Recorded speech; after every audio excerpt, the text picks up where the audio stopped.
Assalamualaikum warahmatullahi wabarakatuh.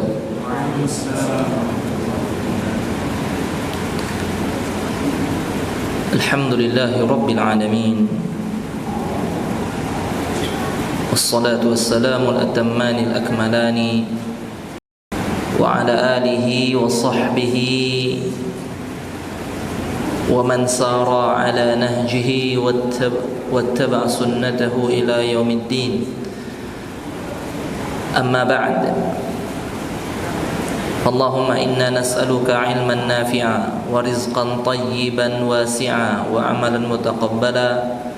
Allahumma zidna ilman nafi'a wa faqihna fid din wa 'alimna at-ta'wil ya rabbal alamin.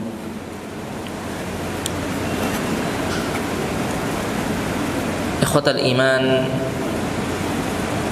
saudara-saudariku kaum muslimin dan muslimat yang semoga kita semuanya dimuliakan dan dicintai oleh Allah. Manusia yang paling besar jasanya untuk hidup manusia yang lainnya, yaitu baginda Nabi kita Muhammad sallallahu alaihi wa ala alihi wasallam, dan semoga salawat dan salam tersebut juga Allah limpahkan teruntuk keluarga beliau, para sahabat, dan orang-orang di antara umat-umat beliau yang berusaha untuk mengikuti, berjuang dan bersabar menjalankan sunnah-sunnah beliau sampai akhir zaman nanti.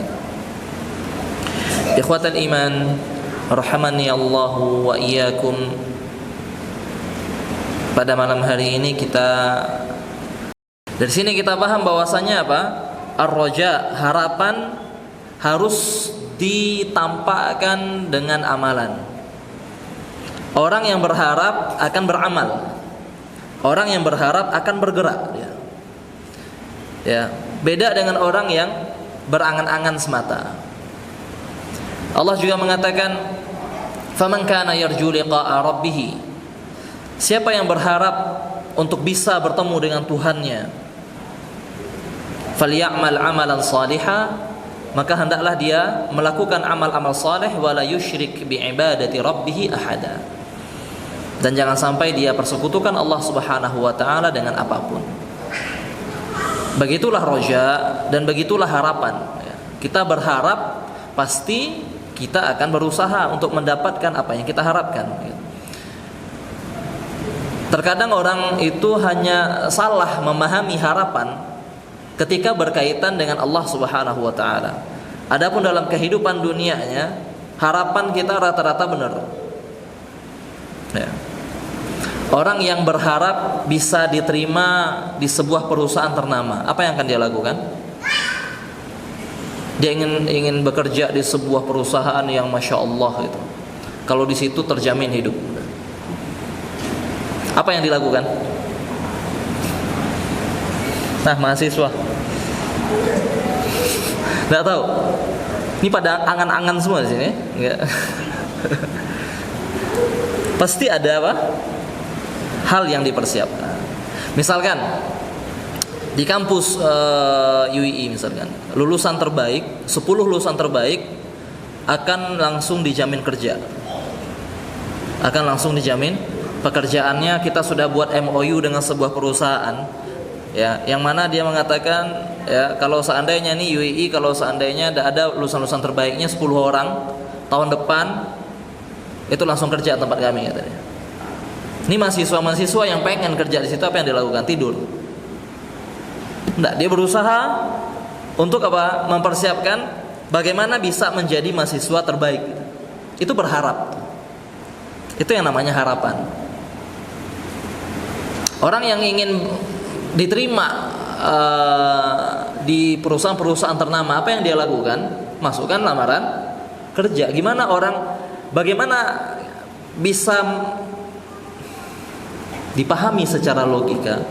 Ada orang dia ingin diterima di sebuah perusahaan, tapi ketika kita tanya, udah masukin lamaran belum? Belum. Ada rencana masukin? Enggak. Tapi berharap diterima situ? Iya. Kan gimana bisa orang ini berharap tapi tidak memasukkan lamaran kerjanya? Masukkan lamaran kerjanya, kemudian berharap ya diterima. Itu harapan namanya. Tidak hanya dalam berkaitan dengan Allah Subhanahu wa taala, Tapi dalam kehidupan dunia kita juga demikian.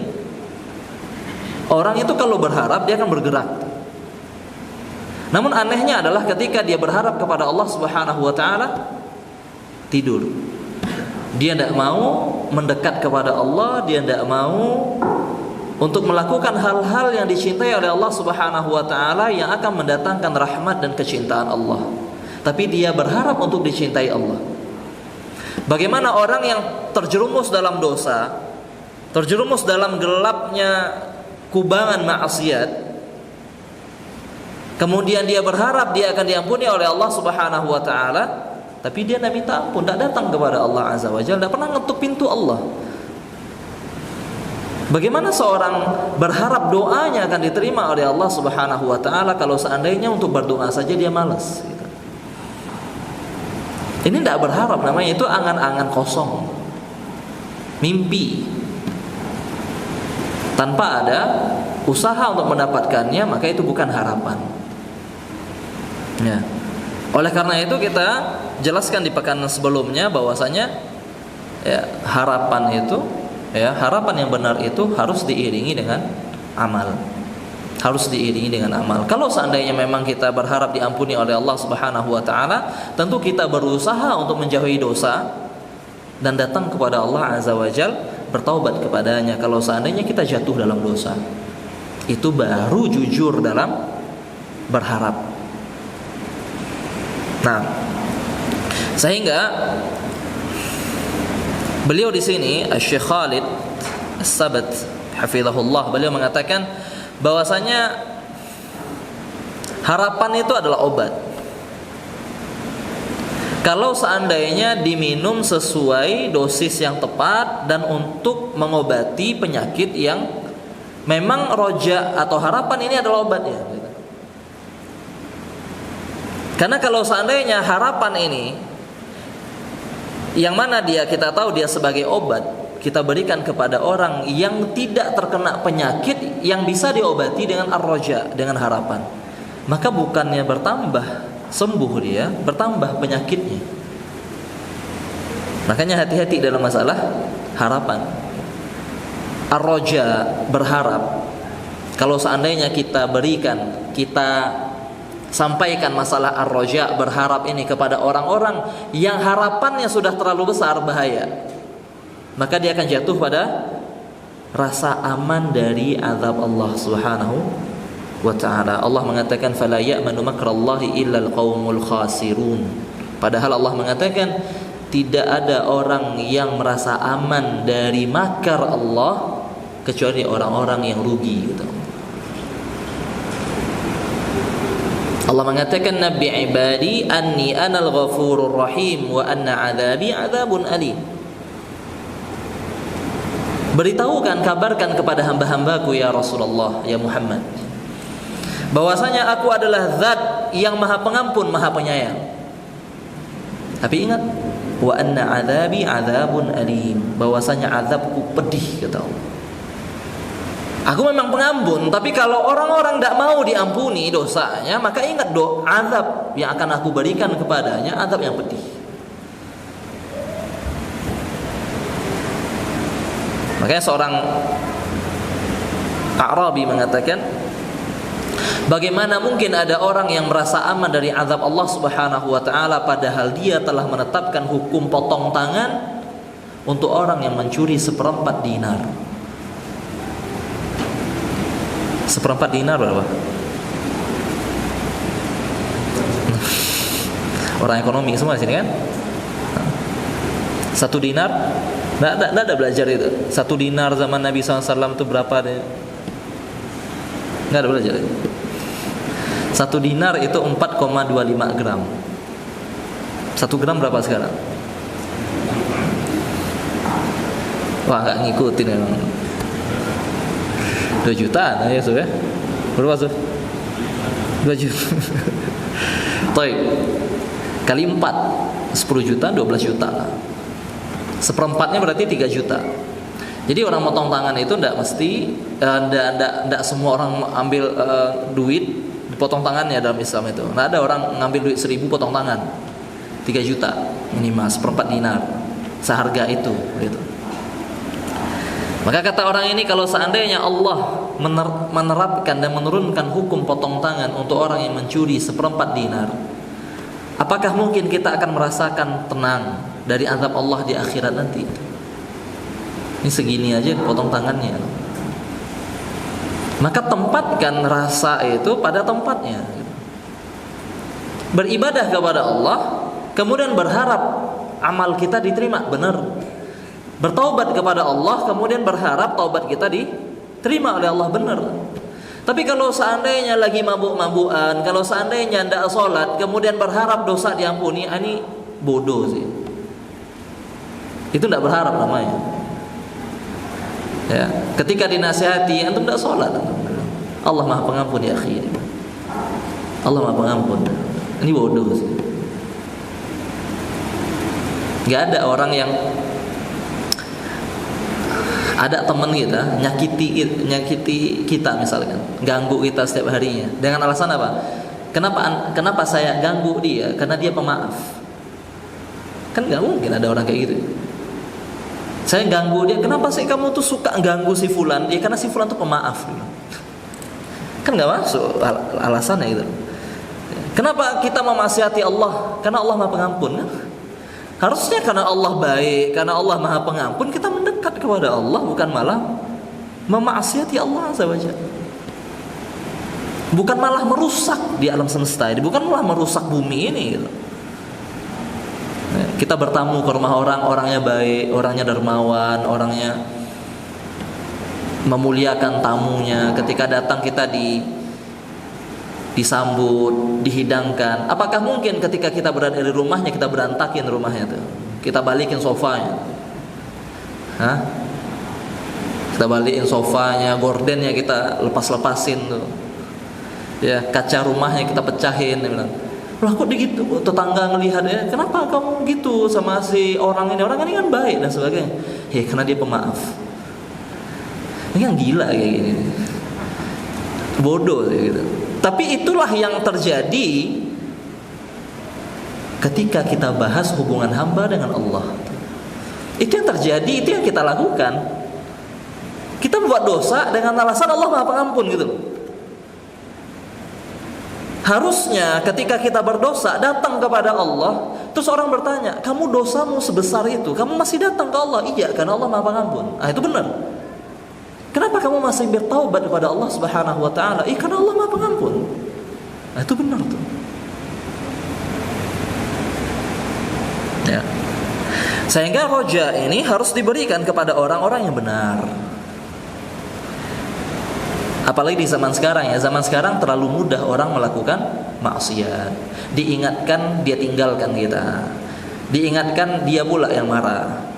Dinasehati dia bilang, kamu uruslah urusanmu sendiri. Ini urusanku sama Tuhan, dia bilang.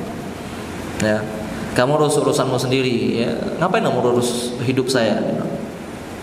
Ya, ini uang saya, tubuh saya. Kalaupun Allah mengadab tubuh saya, ngapain kamu repot? Nah, kenapa? Roja sudah terlalu besar. Berharap itu sudah terlalu besar. Maka orang-orang yang seperti ini jangan lagi dikasih roja, dosisnya sudah berlebih. Orang yang seperti ini mudah melakukan dosa, tidak mau kembali ke Allah, tidak mau dia ngaji, tidak mau dia bertaubat, maksiat jalan setiap hari. Orang kayak gini kasih obat khauf, rasa takut. Rasa takut kasih. Antum kayak gini, hidup antum tidak takut antum mati, besok mati gimana? Kalau Allah turunkan bencana gimana? Gara-gara dosa antum ini, kalau Allah turunkan bencana gimana? Berubah antum dari sekarang gitu. Itu khauf dikasih gitu. Ini ada orang mau mabukan, terus kita nasihati. Ya antum mabuk sekarang, dia bilangnya. Tapi nggak apa-apa lah, Allah Maha Pengampun. Dia lagi maksiat nih. Ya, dia lagi mau minum nih. Ini dosa nggak mas? Saya bilang dosa, cuma Allah Maha Pengampun. Dia minum nggak tuh? Dia minum. Ada orang mau bunuh nih, ya, orang mau bunuh, dia ngejar-ngejar tuh kita tahan. Ngapain membunuh? Dia bilang, dia kurang ajar, dia udah nyakitin hati saya dan sebagainya.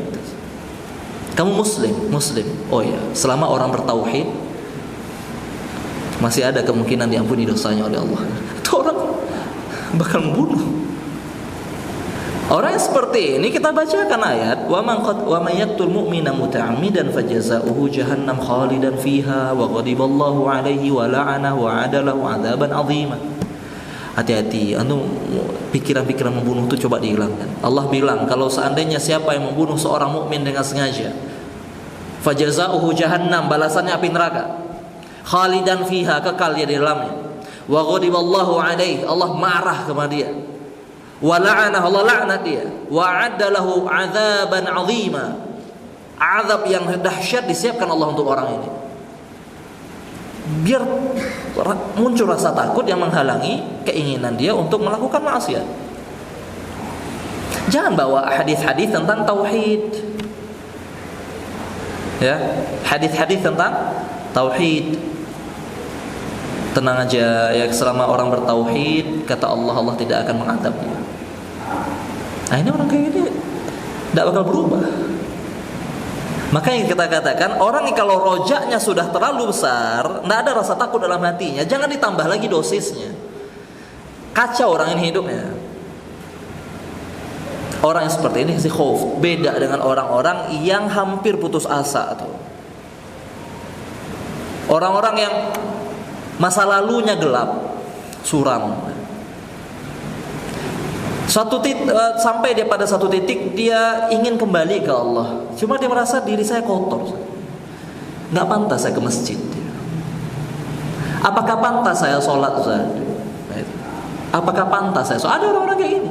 Apakah masih pantas saya sholat? Tidak ada dosa di dunia ini yang tidak pernah saya lakukan. Semua saya lakukan. Apakah mungkin Allah masih nerima saya? Apakah pantas saya ke masjid sekotor ini? Gitu. Apakah pantas saya ke masjid? Orang-orang kayak gini bacain tentang harapan. Qul ya ibadiyalladzina asrafu ala anfusihim la taqnatu min rahmatillah. Wahai orang-orang yang telah melampaui batas dari dalam dosanya, la taqnatu min rahmatillah. Jangan pernah putus asa dari rahmat Allah. Innallaha yaghfiru dzunuba jami'an. Karena Allah Subhanahu wa taala mengampuni semua dosa. Bacakan hadis di mana ada orang yang membunuh 99 nyawa, kemudian digenapkan membunuh seorang ahli ibadah jadi 100. Kemudian dia cari seorang alim ulama, dia bertanya, "Apakah mungkin aku bertaubat pada Allah? Apa yang menghalangimu dari taubat kepada Allah?" Baca ini. Sebesar itu dosa dosa seseorang kepada Allah Subhanahu wa taala, Allah ampuni. Bacakan hadis tentang seorang wanita pezina. Seorang wanita pezina yang diampuni dosa-dosanya oleh Allah Subhanahu wa taala ketika dia memberikan minum seekor anjing. Yang para ulama katakan salah satu maknanya adalah bukan kita baca hadisnya ini masalahnya. Kalau seandainya coba kita bacakan hadis ini kepada para wanita pezina, ya, pelacur misalkan, terus kita bacakan hadis ini, nggak lomba-lomba ngasih minum anjing mereka besok. Ya, ada dulu wanita Bani Israel, ya, pezina, lalu dia ngasih minum seekor anjing yang sedang kehausan, Allah masukkan dia ke surga. Besok lomba-lomba dia beli anjing, dia kasih minum. Beda halnya orang kayak gini kasih takut. Ini orang wanita ini dia pengen bertaubat, kemudian dia kasih minum seekor anjing, Allah berikan hidayah ke dia, mudah jalan taubatnya. Itu kata para ulama. Gara-gara dia minum seekor anjing, Allah berikan hidayah dia untuk bertaubat. Gitu loh. Sehingga Nabi SAW ketika mengatakan kepada Mu'adz bin Jabal, mungkin kita tahu semuanya hadis ini, yaitu tentang hak Allah atas hambanya, yang harus dipenuhi hambanya, dan apa hak hamba yang pasti diberikan Allah Subhanahu wa taala. Kata Mu'adz bin Jabal, Allah wa rasuluhu a'lam, Allah dan Rasulnya yang lebih tahu. Maka Nabi SAW mengatakan apa? Haqqullahi 'alal ibad hak Allah yang harus dipenuhi hamba adalah ayyuwahiduhu wa la yusyriku bihi syai'a. Dia tauhidkan Allah, tidak dia persekutukan Allah dengan apapun. Wa haqqul ibadi 'ala Allah, dan apa yang pasti akan Allah berikan kepada hamba, alla yu'adziba man la yusyriku bihi syai'a. Allah tidak akan mengazab orang yang tidak mempersekutukannya dengan apapun. Ketika Mu'adz mendengarkan hadis ini kabar gembira.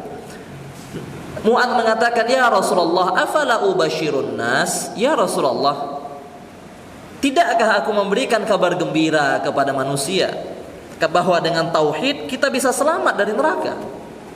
Kata Nabi sallallahu alaihi wasallam, "La, jangan wahai Mu'adz, fayattakilu." Karena mereka akan salah paham dengan hadis ini. Semuanya akan mengatakan, "Enggak apa-apa dosa, yang penting tauhid. Enggak apa-apa dosa, yang penting muslim. Enggak apa-apa dosa, yang penting tidak syirik."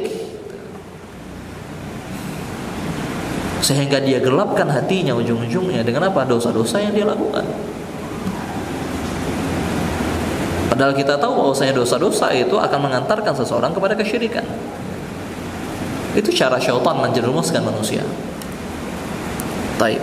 Sehingga apa? Diberikan ke siapa obat ini? Kepada orang yang telah melampaui batas, orang-orang yang telah penuh dengan dosa. Dia ingin kembali kepada Allah, cuma dia merasa dirinya tidak pantas untuk balik kepada Allah. Dia merasa dirinya ini udah neraka, udah. Sehingga dia takut bertaubat. Kayaknya Allah tidak bakal ampuni dosa saya. Ini kasih roja.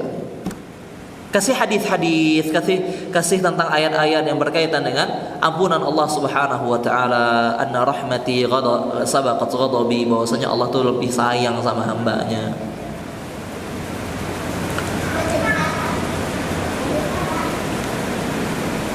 Ya. Yang kemudian yang kedua kata beliau di sini, untuk siapa obat ini? Untuk orang-orang yang rasa takutnya berlebihan. Rasa takutnya berlebihan. Karena kitab sudah mengatakan bahwasanya rasa takut dan rasa harap itu adalah dua sayap. Ya, sebagaimana perkataan Imam Ibnu Qayyim bahwa beliau mengatakan perjalanan seorang hamba menuju Allah Subhanahu wa taala itu ibarat seekor burung yang sedang terbang. Kepala burung itu rasa cinta kepada Allah, dan dua sayapnya adalah rasa harap dan rasa takut. Yang mana kalau seandainya rasa harapnya lebih besar, jatuh tuh burung. Kalau seandainya rasa takutnya lebih besar, maka jatuh juga dia. Dia harus seimbang antara harap dan rasa takut kepada Allah Subhanahu wa taala. Dan harapan yang jujur adalah orang yang berharap jujur pasti ada rasa khawatirnya. Tidak mungkin seorang yang berharap tapi dia merasa tenang. Tapi pasti ada khawatirnya. Maka seperti tadi kita contohkan di dunia. Ketika pengumuman mahasiswa terbaik, ada rasa harap, pasti ada rasa khawatir situ. Kalau bukan saya gimana tuh? Tapi ada harapan. Itu harapan yang benar tuh. Ketika dia berharap, tapi ada rasa khawatirnya. Begitu juga rasa takut yang benar adalah rasa takut yang didampingi dengan harapan. Ya. Maka kita katakan berharap kepada Allah Subhanahu wa taala adalah sesuatu yang baik. Karena seorang mukmin harus punya harapan kepada Allah Subhanahu wa taala. Kalau bukan kepada Allah, kepada siapa dia berharap? Makanya kita baca selalu dalam salat kita, iyyaka na'budu wa iyyaka nasta'in. Ya Allah, hanya kepadamu kami menyembah dan hanya kepadamu kami minta tolong. Kalau bukan kepada Allah, kita berharap dan minta tolong kepada siapa? Kita tahu bahwasanya tidak ada satupun yang terjadi di muka bumi ini, tidaklah ada daun yang jatuh dari pohonnya, tidak ada angin berhembus di muka bumi ini, kecuali semuanya terjadi karena izin Allah Subhanahu wa taala. Maka kalau seandainya kita tidak berharap kepada Allah, kepada siapa kita berharap? Karena semuanya terjadi karena Allah menghendakinya. Kita bergantung sama manusia, kita bergantung sama tokoh-tokoh, orang-orang hebat, orang-orang besar di dunia ini. Kalau Allah bilang enggak terjadi. Enggak terjadi.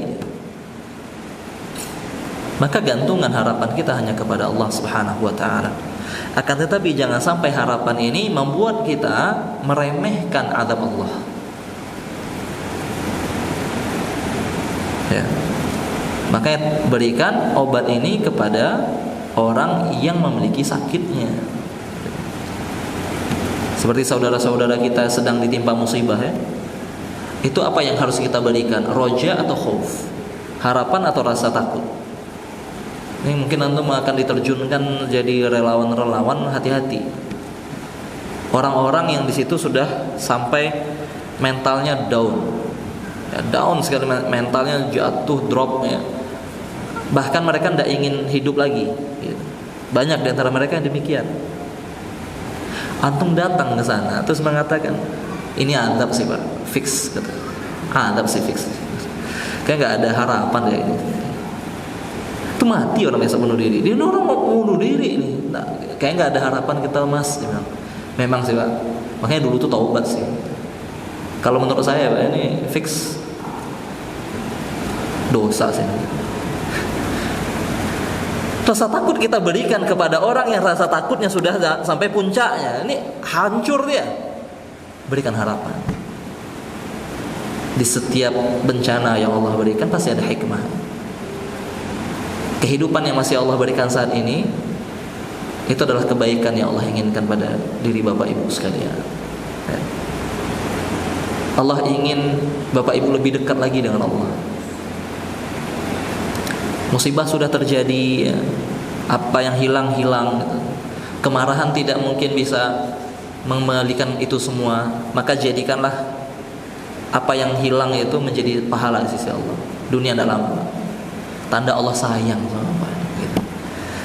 Karena kalau seandainya tidak terjadi bencana ini, coba orang-orang di luar yang tidak kena bencana itu, mereka masih lalai dengan sosmednya dan sebagainya. Bapak-bapak di sini udah nggak mikir itu, malah bisa fokus sama ibadah. Nah, ya. Allah sayang, Pak. Kayak gitu. Jadi kasih roja lebih tinggi, akhirnya oh ya. Ya.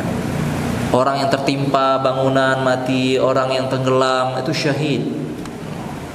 Kayak gitu gak sih? Insyaallah Pak, anak Bapak insyaallah syahid. Nah, ada harapan-harapan yang diberikan kepada siapa? Orang-orang yang sudah rasa khawatir yang tinggi. Makanya harus pandai melihat waqi', harus pandai melihat realita bagaimana keadaan orang yang akan kita berikan nasihat. Ya.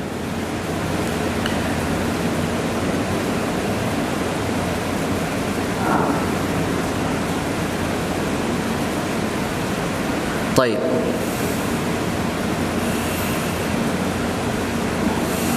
Kemudian bagaimana cara kita untuk bisa menumbuhkan rasa harap kita kepada Allah Subhanahu wa taala? Kita tahu ya bahwasanya kita butuh pada harapan. Kita butuh berharap kepada Allah Azza wa Jalla.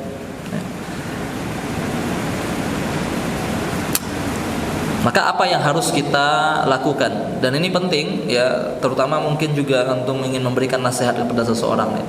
Orang yang tepat, kita katakan lagi, kenapa kita harus kasih muqaddimah itu? Karena jangan sampai menumbuhkan harapan di hati orang yang tidak ada puranya rasa takut kepada Allah. Itu harapannya sudah terlalu tinggi, ditumbuhkan lagi hancur hidupnya. Adapun orang-orang yang berharap kepada Allahnya itu rendah, rasa takutnya terlalu besar. Bagaimana cara kita membesarkan rasa harapnya kepada Allah Subhanahu wa taala? Yang pertama kata beliau di sini adalah mulahadhatu ifdalillahi ala ibadihi.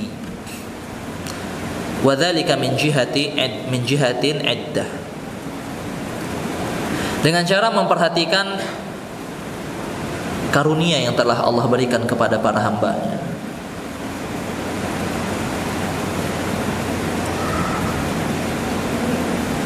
Kalau seandainya kita merenung,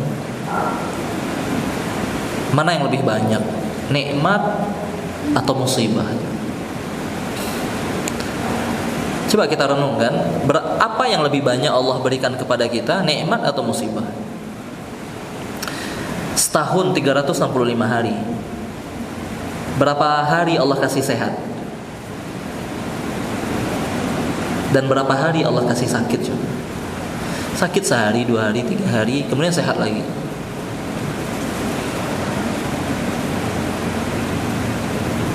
Kemudian di antara Dibandingkan dengan musibah yang tadi, berapa banyak kenikmatan yang sudah kita rasakan. Alhamdulillah di sini semua mata kita bisa melihat, ya. Telinga kita bisa mendengar, lisan kita bisa berbicara, hidung kita bisa mencium enaknya masakan. Ya, coba bayangkan di masa corona kemarin ya, orang-orang yang hilang rasa, hilang ini, rendang udah nggak kerasa, cium-cium udah nggak kerasa. Tapi sekarang masya Allah, ya, kita merasa. Maka kenapa ada corona kemarin itu? Allah mungkin ingin mengingatkan kita bahwasanya nikmat penciuman dan indera perasa itu nikmat yang Allah berikan, dan Allah bisa cabut kapanpun Allah inginkan. Telinga kita, ya. Banyak sekali kenikmatan yang diberikan Allah Azza wa Jalla. Dan kalaupun Allah kasih musibah, itu pun untuk menggugurkan dosa orang-orang beriman. Coba bayangkan, Allah kasih nikmat, Allah kasih kenikmatan, silahkan nikmati. Allah kasih rezeki dan sebagainya, silahkan dinikmati. Tinggal di bumi Allah, beratapkan langit Allah, Allah turunkan hujan, ada matahari di situ. Kenikmatan-kenikmatan yang ada pada tubuh kita, orang-orang yang kita sayangi ada di sekitar kita. Nikmat hidup, bisa tidur di malam hari dengan nyamannya. Dan kalaupun Allah Azza wa Jalla berikan musibah, itu pun tujuannya untuk menggugurkan dosa-dosa kita. Coba yang sebaik itu Allah. Bencana pun, musibah pun, itu untuk menggugurkan dosa yang mungkin kita tidak lakukan, bahkan mungkin tidak sengaja, dan kita tidak terfikirkan kalau itu dosa. Allah gugurkan lewat itu, sakit. Bahkan Nabi SAW mengatakan, bahkan kalau seandainya jari tertusuk duri, itu penggugur dosa. Bayangkan, sebaik itu Allah Azza wa Jalla. Sebaik itu Allah. Dan mungkin juga ketika Allah turunkan bencana, Allah ingin menegur kita untuk kembali kepadanya. Bayangin, itu tanda cinta loh, ya, tanda cinta. Innallaha idza ahabba qauman ibtalahum. Sesungguhnya Allah Subhanahu wa taala kalau cinta sama hamba, Allah uji dia. Untuk apa? Agar derajatnya dinaikkan oleh Allah Azza wa Jalla. Nabi sallallahu alaihi wasallam kalau sakit itu berapa kali lipat orang normal? 2 kali lipat. Demam Nabi SAW itu lebih tinggi 2 kali lipat. Demamnya berapa demam itu ya? Mungkin alhamdulillah dulu nggak ada termo tuh. Kaget juga gitu. Karena sahabat itu ketika megang Nabi SAW tuh kaget, dia panas sekali badan Nabi SAW. Maka Nabi mengatakan, inilah uka kama yuka rajulaini minkum. Aku sesungguhnya ketika merasakan sakit, rasa sakitku rasa sakit 2 orang di antara kalian. Apakah Allah benci sama Nabi SAW? Tidak. Untuk apa? Untuk Allah naikkan derajat Nabi SAW. Lihat, manusia yang paling dicintai Allah Azza wa Jalla ketika diberikan penyakit, itu 2 kali lipat kita. Manusia yang paling dicintai Allah, kalau sakit 2 kali lipat kita rasa sakitnya. Jadi rasa sakit yang Allah berikan bukan tanda Allah benci, enggak. Malah itu bisa jadi tanda cinta Allah kepada seorang hamba. Bayangkan, nikmat Allah berikan, ketika Allah cabut nikmat, itu pun untuk kebaikan hamba tuh. Kalau kita perhatikan ini, tumbuh rasa cinta, dan apa lagi yang kita harapkan kalau tidak Allah Subhanahu wa taala tuh. Dan muncul kekhawatiran di hati kita kalau seandainya Allah tinggalkan kita. Allah tinggalkan kita. Allah yang maha baik seperti itu meninggalkan kita kan.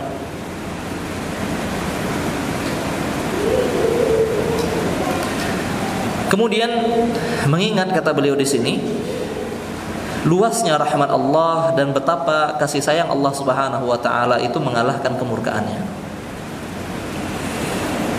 Dan Allah tuh punya nama Ar-Rahman Ar-Rahim, dan itu yang selalu kita ulang ketika sholat kita, Ar-Rahman Ar-Rahim, Ar-Rahman Ar-Rahim. Allah Maha Penyayang, Allah Maha Pengasih. Itu yang kita ulang-ulang ketika sholat kita. Mengingatkan diri ini bahwasanya Allah tuh Rahman loh.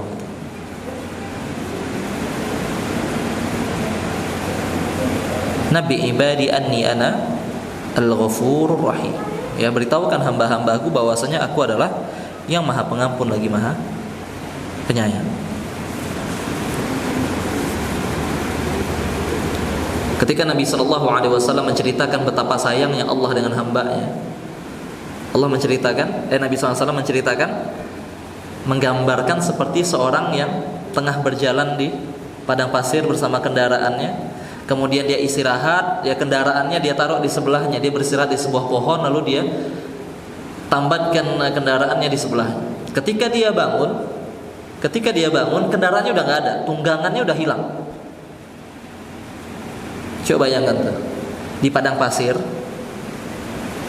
Ini bukan di tengah kota ya. Tengah kota, kalau kita coba di tengah kota motor hilang. Sedihnya gimana sedih? Sedih banget ya, tapi masih bisa pulang. Masih bisa pulang. Ya, pakai ojol masih bisa pulang kita. Masih bisa dianterin orang. Ini bayangkan kita di padang pasir, enggak ada orang. Enggak tahu arah kemana, kita butuh tunggangan, lagi istirahat. Tunggangan hilang. Ini kalau jalan padang pasir, zaman dulu lagi. Haus ya, semua makanannya, bekalnya dia taruh di tunggangannya, terus tunggangannya hilang. Tuh stres. Kemana mau pergi? Jalan, haus dan sebagainya. Kemana mau pergi ini gitu? Ya. Bayangkan orang yang seperti itu, keadaan kita di posisi itu. Kemudian saking capeknya, letihnya dia, ya udahlah dia istirahat, dia nggak tahu lagi hidupnya gimana. Ketika dia bangun, tunggangannya udah datang lagi di sebelah dia. Bayangkan ketika kita kehilangan sesuatu yang luar biasa, lalu datang penggantinya, atau datang sesuatu yang sangat-sangat kita harapkan, betapa bahagianya hati kita. Kata Nabi SAW, kata Nabi SAW, bahagianya Allah Subhanahu wa ta'ala dengan taubat hambanya, kembalinya hambanya kepadanya, itu lebih besar daripada rasa orang ini ketika tunggangannya kembali. Padahal Allah tidak butuh kita. Kita butuh tunggangan, kita bahagia, kita senang ketika tunggangan itu balik lagi. Hilang motor kita, hilang HP nih. Tiba-tiba ada yang nelpon kawannya, HP-nya ketemu, alhamdulillah tersebut ya. Sujud syukur ya. Subhanallah. Ingat Allah saat itu, sebahagia itu. Karena kita butuh. Ini Allah tidak butuh kita, tapi Allah lebih bahagia daripada ketika kita ketemu barang yang kita cari. Ya. Di hadis yang lainnya Nabi SAW menceritakan, ketika selesai peperangan, ada Nabi melihat seorang ibu yang kehilangan anaknya. Tiap ketemu anak bayi disusukan, lihat anak bayi disusukan, padahal bukan anaknya. Ternyata bukan anaknya, dikembalikan lagi, dia cari lagi anaknya dan sebagainya.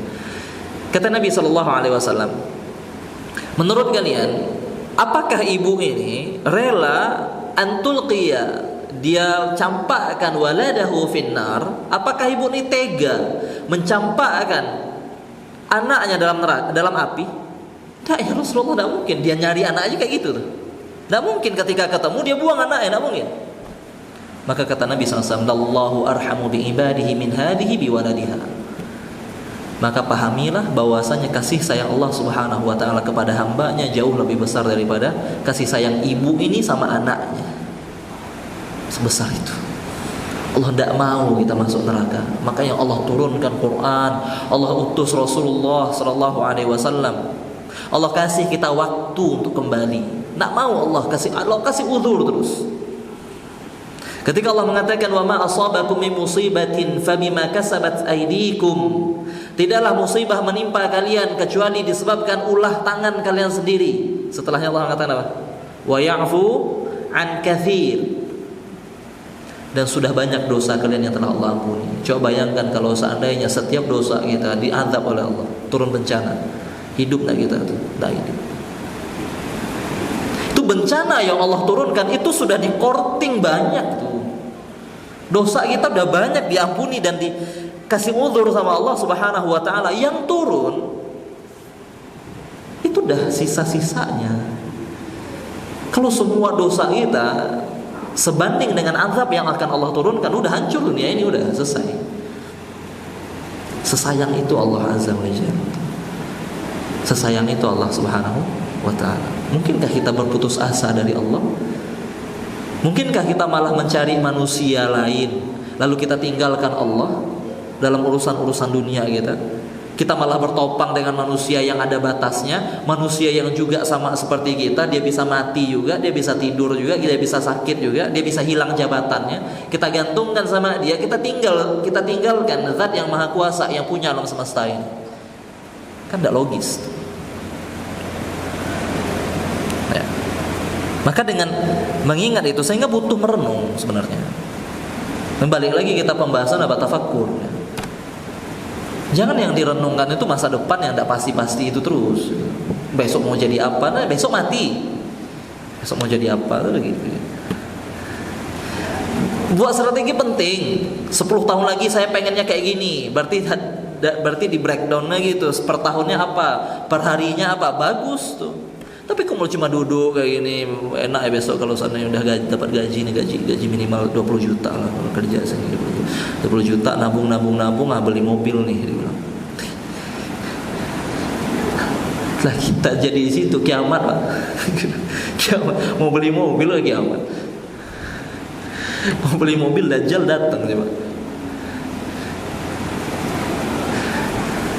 Butuh merenung ya. Butuh merenung tentang hal ini. Makanya Ibnu Taimiyah rahimahullahu taala beliau mengatakan bahwasanya setiap orang itu hendaknya punya waktu untuk dia bersendirian. Bersendirian, jangan bareng-bareng terus. Ada waktu bersendirian. Mengingat ciptaan Allah Subhanahu wa taala ya. Betapa rendahnya kita di hadapan Allah. Kalau enggak kita akan lupa makna-makna ini. Makna-makna yang dibukakan oleh Allah Subhanahu wa taala di hadapan kita semuanya. Ya. Kemudian kata Syekh di sini, berapa menit lagi? 2 menit. Ada pertanyaan enggak masuk? Ada. Berapa? 2. Mungkin sebagai penutup, ya. Tadabbur ayatil Quran. Kata Syekh di sini, salah satu cara untuk menumbuhkan rasa harap kepada Allah Azza wa Jalla adalah dengan menadabburi ayat-ayat Quran. Oh, kita jauh sekali dengan Quran.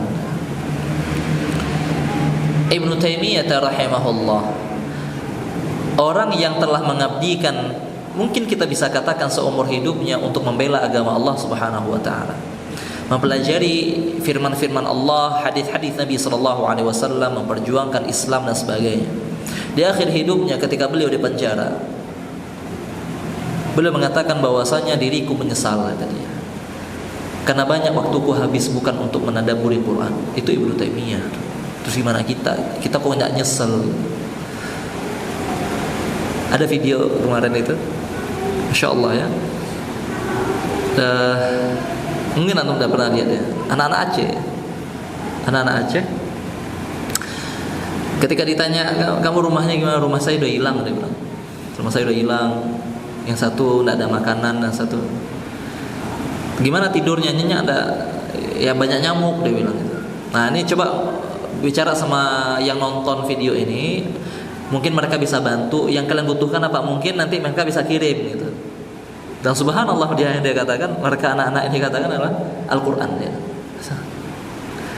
Di saat orang-orang yang tidak terkena bencana, yang Qurannya itu masih terpajang di lemari ya, itu tidak pernah mikirin Quran. Anak-anak ini kehilangan rumah. Yang kita pikirkan mungkin dia minta mainan. Anak-anak mungkin 6 SD, 5 SD gitu. Mungkin minta mainan, minta kasur mungkin ya, minta dibangunkan rumah secepatnya mungkin. Enggak, dia minta Quran. Itu kena minta mainan, dia bilang. Saya pengen ngaji, dia bilang. Allah. Itu anak yang tertimpa bencana, itu orang yang kita bisa katakan nih ditimpa bencana karena Allah sayang sama dia. Karena Allah sayang sama dia nih. Bayang kita tidak di situ, kita tidak kena bencana. Gitu. Kita tidak tahu kita berada dalam kenikmatan ini Karena cinta Allah karena Allah Subhanahu wa taala mengundur-undur agar kita bertambah maksiat, ya Allah. Mungkin Allah lebih sayang sama mereka daripada kita yang nikmat di sini. Tadabbur ayatul Quran. Tadabbur ayatul Quran, tanda cinta Allah Azza wa Jalla kepada hambanya. Allah turunkan Quran. Allah turunkan Quran, itu tanda cinta Allah Subhanahu wa taala. Biar hambanya tidak salah, karena kita tahu syaitan, iblis sudah berjanji untuk menghadang kita dari siratal mustaqim. Bagaimana cara kita bisa mengalahkan tipu dayanya agar kita tidak tertipu dengan godaannya? Tuh Quran tuh diturunin Allah tuh. Kalau tidak Allah biarkan tuh setan nyesatin kita, Allah tidak biarkan, Allah turunkan Quran. Tapi masalahnya kita yang tidak mau untuk benar. Tadabbur ayatul Quran itu salah satu yang bisa membuat rasa cinta dan rasa harap kita kepada Allah tumbuh. Karena kita ketika tadabbur Quran, kita tahu sesayang itu Allah sama kita. Sesayang itu Allah sama kita.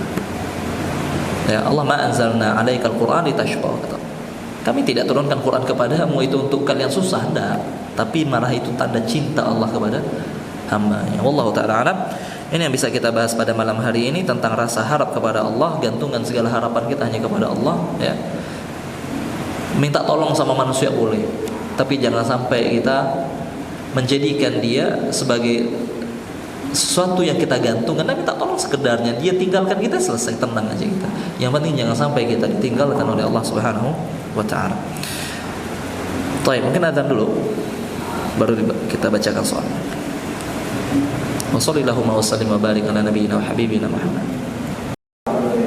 Pertanyaan. Alhamdulillah pada pertanyaan bahwa ada dulu Ustaz, bisa saya membaca pertanyaan pertama. Untuk pertanyaan pertama, bagaimana cara kita mengingatkan seseorang agar segera bertaubat dan tidak terlalu dolim kepada kita hambanya, sama hamba Allah, agar kita wafat Allah tidak menanggapnya.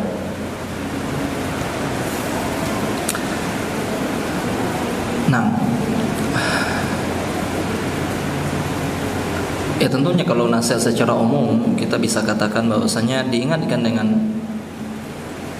setiap kezaliman itu pasti akan dibalaskan oleh Allah Subhanahu wa taala. Cepat atau lambat. Cepat atau lambat, ya. Tidak akan ada satupun kezaliman yang terjadi di dunia ini yang tidak akan didapatkan kembali oleh pemiliknya. Pemiliknya pasti akan mendapatkan haknya. Itu aturan yang telah Allah tetapkan.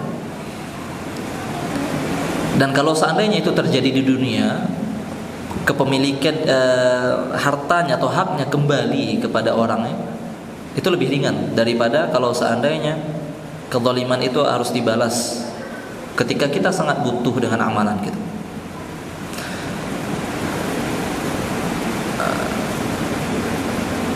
Nabi SAW mengatakan al-zulmu zulumatun yaumal qiyamah, kezaliman adalah kegelapan pada hari kiamat. Nabi SAW juga menceritakan atadruna manil muflis, kalian tahu tidak siapa yang bangkrut itu? Kemudian beliau mengatakan bahwasanya orang yang sejatinya bangkrut bukanlah orang yang kehilangan harta bendanya, karena orang yang kehilangan dinar dirham bangkrut dia, besok dia masih bisa bangkit, dia masih bisa nyari lagi tuh dinar dirham. Tapi bangkrut sebenarnya adalah ketika orang berdiri di hadapan Allah Subhanahu wa taala, dia butuh amal-amalnya, ternyata datang orang-orang yang dulunya di dunia pernah dia zalimi, datang kepada dia. Tidak ada lagi dinar dirham yang harus dibayarkan dan ditunaikan. Apa yang jadi alat tukar menukar di sana? Pahala dan dosa. Pahalanya diambil, dosanya ditambah. Kemana lagi akan lari? Kemana lagi akan lari dan bagaimana cara bangkit dari situ? Maka hal-hal yang seperti ini diingatkan. Bahwasanya kezaliman pasti dibalas oleh Allah Subhanahu wa taala. Bahkan Nabi SAW mengingatkan ini kepada Mu'adz bin Jabal, yang ketika itu diutus untuk berdakwah di Yaman kepada ahlul kitab, orang-orang kafir, orang-orang yang bukan muslim. Namun di akhir hadis Nabi SAW mengingatkan, iyyakum wa qara'ima amwalihim. Wahai Mu'ad, hati-hati kalaupun engkau mengambil zakat. Jangan ambil harta-harta yang sangat berharga bagi mereka. Itu kezaliman. Wattaqu da'watal mazlum, kata Nabi SAW. Takutlah engkau wahai Mu'ad, doanya orang yang terzalimi.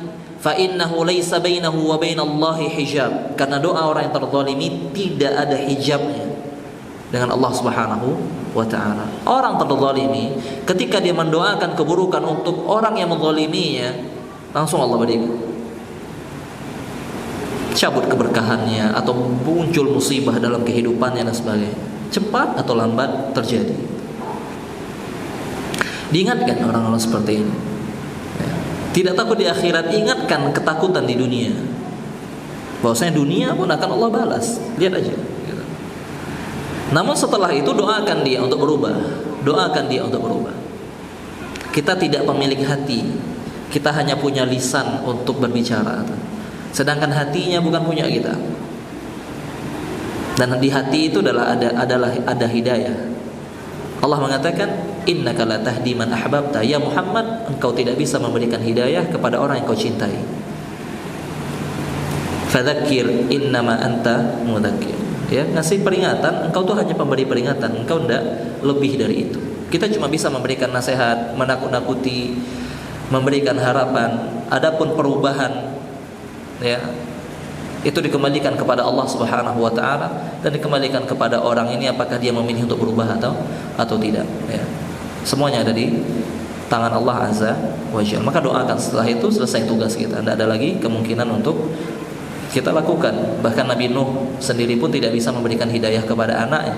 Nabi SAW pun tidak bisa memberikan hidayah kepada pamannya. Barakallahu fiik.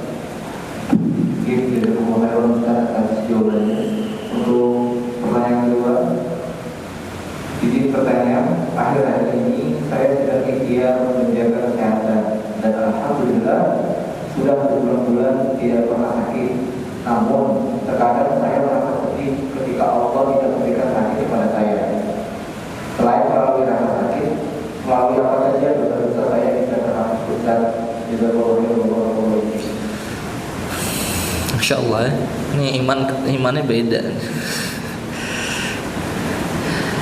Kita tahu bahwasanya sakit itu adalah salah satu sebab Allah Azza wa Jalla menggugurkan dosa seorang hamba. Tapi bukan berarti seorang berusaha untuk sakit. Ya, dia sengaja jalan di tengah jalan biar tabrak orang, biar masuk rumah sakit gugur dosa saya. Enggak, itu tidak boleh juga. Yang dimaksud oleh Nabi SAW adalah hiburan. Ketika kita sudah berusaha jaga kesehatan, kemudian Allah berikan sakit, jangan sedih, jangan sedih. Ya, itu adalah penggugur dosa yang Allah berikan, bukan dicari. Gitu. Kemudian bagaimana agar dosa kita diterima? Bagaimana dosa kita agar diampuni? Kenapa nunggu sakit? Ketuk pintu Allah, taubat pada Allah, selesai. Tidak nunggu sakit dulu. Jadi orang kalau buat dosa kita misalkan, ya Allah sakit dong ya Allah. Allah mengatakan bahwasanya aku bukakan ampunan di malam hari limusiin nahar untuk orang-orang yang berbuat dosa di siang hari, dan aku bukakan pintu ampunan di siang hari limusiil lail untuk orang-orang yang melakukan dosa di malam hari. Allah bukakan. Jadi tidak perlu nunggu sakit, taubat. Nabi SAW mengatakan, inna qalbi la yughan. Sesungguhnya hatiku pernah lalai, kata Nabi SAW. Sesungguhnya hatiku pernah lalai. Maksudnya lalai Nabi SAW itu apa? Beliau terlupakan dari wirid rutinan beliau. Disebabkan apa? Ya beliau seorang pemimpin, seorang khalifah, seorang suami, ya. Mungkin ketika lagi ngurus negara, lagi ngurus Madinah, lagi ngurus yang lain, datang tamu dari luar dan sebagainya, beliau terlupakan untuk berzikir. Kenapa? Karena sibuk berbicara dengan seseorang. Sehingga ketika Nabi SAW mengatakan, memberikan nasihat kepada umatnya, inna qalbi la yughan. Aku pernah merasakan lalai ini. Bukan lalainya kita, ya. Kita kalau lalai dosa. Ini Nabi lalainya adalah lupa zikir. Karena bukan lupa juga, dia tersibukkan dengan urusan lain, itu lalainya. Ketika beliau demikian, wirid beliau tertinggal, apa yang beliau lakukan? Wa inni astaghfirullah fil yaumi mi'ata marrah. Aku pun beristighfar kepada Allah Subhanahu wa taala dalam sehari 100 kali. Untuk ganti apa? Wirid-wirid yang tertinggal dan terlupakan karena beliau sibuk mengurus urusan yang banyak. Tidak dosa, tapi beliau merasa itu adalah kekurangan. Terlalu banyak nikmat yang Allah berikan kepada beliau sehingga wirid ini tidak boleh tinggal. Ketika tertinggal, istighfar 100 kali. Makanya kalau kita jatuh dalam dosa, istighfar kita berapa kali? Nabi ngasih peringatan tuh. Saya nih, yughran 100 kali kata Nabi. Kita melakukan dosa berapa? Santai. Nah. Sehingga tidak perlu nunggu sakit, taubat pada Allah Azza wa Jalla, taubat kepada Allah Subhanahu wa taala ya. Semoga dengan itu Allah Azza wa Jalla gugurkan semua dosa-dosanya. Barakallahu fikum, ini yang bisa kita bahas pada malam hari ini. Jazakumullahu khairan. Pembahasan tentang harapan. Harapan adalah obat kita katakan, akan tetapi harus sesuai dengan kadar dan dosisnya ya. Ketika diberikan kepada orang yang tepat, maka harapan ini akan menjadi sesuatu yang akan mengantarkan kita kepada keridhaan Allah Subhanahu wa taala. Barakallahu fikum, semoga Allah berkahi pertemuan kita pada malam hari ini. Kita akhiri, subhanakallah bihamdika asyhadu an la ilaha illa anta astaghfiruka wa atubu ilaik. Fadhal. Alhamdulillah, selesai kita kajian kita pada malam hari ini. Semoga ilmu yang sudah sampai kepada kita bisa menjadi sebuah pemahaman dan hasanah baru bagi kita. Semoga bagi kita semua dan semoga menjadi amal ibadah bagi kita semua. Kami ucapkan jazakumullahu khairan kepada Ustaz Ihsan Al-Hussein Hafizullah Ta'ala dan